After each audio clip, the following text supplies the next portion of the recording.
25 ఏళ్ల నాటి ఫోటో పెట్టి 250 మంది మహిళలను మోసం చేసిన ఓ వ్యక్తిని చూసి పోలీసులు బిత్తరపోయారు. అంతమందిని మోసం చేసిన ఆ వ్యక్తి ఎవరో ఏంటో వివరాలు తెలుసుకుందాం. దేశంలోని లక్షలాది మంది యువతీ యువకులు తమ జీవిత భాగస్వామిని వెతకడానికి మ్యాట్రిమోనీ వెబ్సైట్లకు లాగిన్ అవుతారు. అయితే ఓ అంకుల్ అతని 25 ఏళ్ల క్రితం నాటి ఫోటోను మ్యాట్రిమోనీ సైట్ లో పోస్ట్ చేశాడు.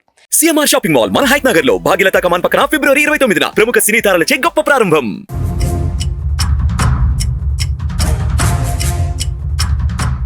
మ్యాట్రిమోనీ సైట్లో నకిలీ ఖాతా తెరిచి ఏకంగా 250 మంది మహిళలు యువతులను మోసం చేసిన ఈ ఉదంతం ఇప్పుడు వెలుగులోకి వచ్చింది. మనం కళ్లతో చూసే అబ్బాయిలను అమ్మాయిలను నమ్మలేని తరుణంలో మ్యాట్రిమోనీ సైట్లో కనిపించే అబ్బాయికి లేదా అమ్మాయికి పెళ్లి చేసే ముందు 1కి 100 సార్లు ఆలోచించి వాళ్ళలో నిజానిజాలు తెలుసుకుని ముందుకెళ్లాలి.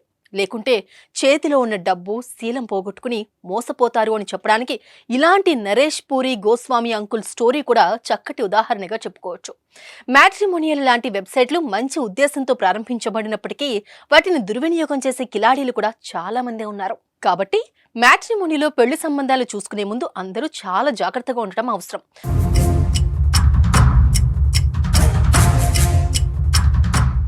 250 మంది మహిళలను యువతులను పెళ్లి చేసుకుంటారని మోసం చేస్తున్న నిందితుడు నరేష్ పూరి గోస్వామిని బెంగళూరు సిటీ రైల్వే పోలీసులు అరెస్ట్ చేశారు. మ్యాట్రిమోనియల్ వెబ్సైట్ లో నకిలీ ఖాతాలు సృష్టించిన నరేష్ పూరి గోస్వామి అలియాస్ నరేష్ అనేక మందిని మోసం చేస్తున్నాడని పోలీసుల విచారణలో వెలుగు చూసింది.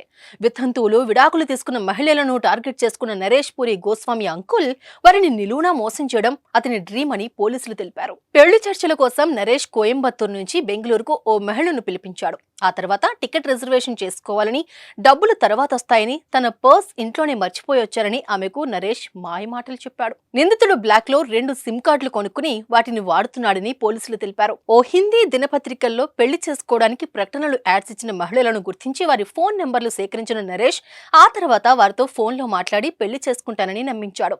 పోలీసుల విచారణలో రాజస్థాన్ కు చెందిన 56 మంది మహిళలు, ఉత్తరప్రదేశ్ కు చెందిన 32 మంది మహిళలు, ఢిల్లీకి చెందిన 32 మంది మహిళలు, అలాగే కర్ణాటకకు చెందిన 17 మంది మహిళలు, ఇక మధ్యప్రదేశ్ కు చెందినటువంటి 16 మంది మహిళలు, మహారాష్ట్రకు చెందినటువంటి 13 మంది మహిళలు, గుజరాత్ రాష్ట్రానికి చెందినటువంటి 11 మంది మహిళలను మోసం చేసినట్లు వెలుగు చూసింది.